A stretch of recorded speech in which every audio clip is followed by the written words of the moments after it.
بسم اللہ الرحمن الرحیم۔ حضرت آدم علیہ السلام کی کہانی۔ آدم علیہ السلام کی تخلیق۔ اسلامی روایت کے مطابق اللہ تعالیٰ نے حضرت آدم علیہ السلام کو مٹی سے پیدا کیا۔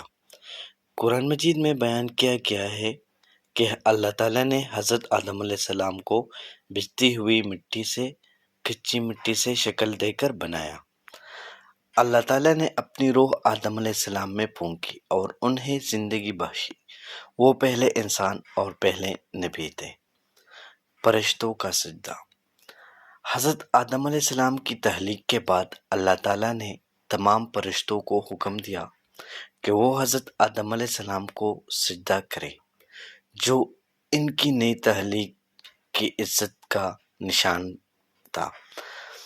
تمام فرشتوں نے اللہ تعالیٰ کے حکم کی تعمیل کی، سوائے ابلیس یعنی شیطان کے، جس نے غرور اور تکبر کی وجہ سے انکار کر دیا۔ اس نے یہ دلیل دی کہ وہ آگ سے پیدا ہوا ہے، جبکہ حضرت آدم علیہ السلام مٹی سے۔ اس نافرمانی کی وجہ سے ابلیس کو جنت سے نکال دیا گیا اور وہ انسانیت کا دشمن بن گیا۔ جنت میں زندگی۔ حضرت آدم علیہ السلام کو جنت میں رکھا گیا اور انہیں بہت سی نعمتیں عطا کی گئی، تاہم وہ اکیلے تھے، اس لیے اللہ تعالیٰ نے حوا کو آدم علیہ السلام کی پسلی سے پیدا کیا تاکہ ان کا ساتھی بن سکے۔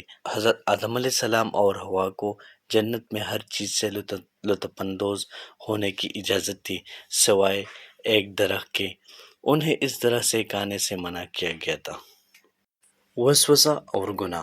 ابلیس جو حضرت آدم علیہ السلام اور حوا کو گمراہ کرنے پر تلا ہوا تھا، ان کے دل میں وسوسے ڈالنے لگا اور انہیں درخت سے کھانے پر اکسایا۔ اس نے ان سے وعدہ کیا کہ اگر وہ اس درخت کا پھل کھائیں گے تو وہ ہمیشہ زندہ رہیں گے یا فرشتے بن جائیں گے۔ حضرت آدم علیہ السلام اور حوا ابلیس کے بہکاوے میں آ گئے اور انہوں نے اس درخت کا پھل کھا لیا۔ اپنی غلطی کا احساس ہونے پر وہ شرمندہ ہو گئے اور خود کو پتوں سے ڈانپ لیا۔ توبہ اور معافی۔ حضرت آدم علیہ السلام اور حوا نے اپنی نافرمانی پر توبہ کی اور اللہ تعالیٰ سے معافی مانگی۔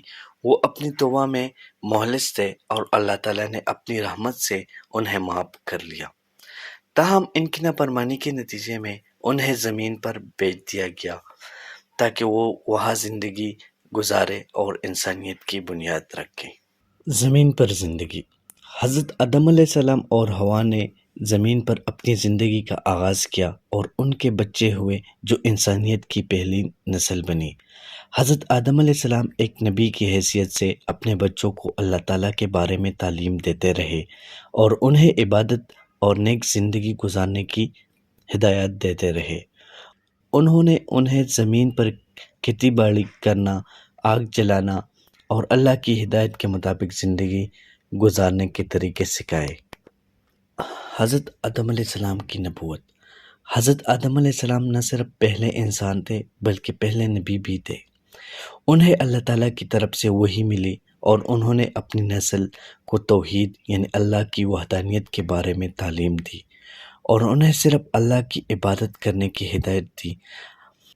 حضرت آدم علیہ السلام کی نبوت کے بعد میں آنے والے انبیاء کی رہنمائی کے سلسلے کی بنیاد رکھی۔ حضرت آدم علیہ السلام کی کہانی سے سبق۔ تخلیق کی حقیقت۔ یہ کہانی بتاتی ہے کہ تمام انسان اللہ تعالیٰ کی طرف سے مٹی سے پیدا کیے گئے ہیں اور ان میں اللہ تعالیٰ نے روح پھونکی ہے۔ اطاعت اور نافرمانی۔ یہ اللہ کے احکام کی اطاعت کی اہمیت اور نافرمانی کے نتائج کو واضح کرتی ہے۔ توبہ اور معافی۔ یہ بتاتی ہے کہ اللہ تعالیٰ رحمان اور معاف کرنے والا ہے۔ خالص توبہ سے معافی ملتی ہے۔ ابلیس کا کردار۔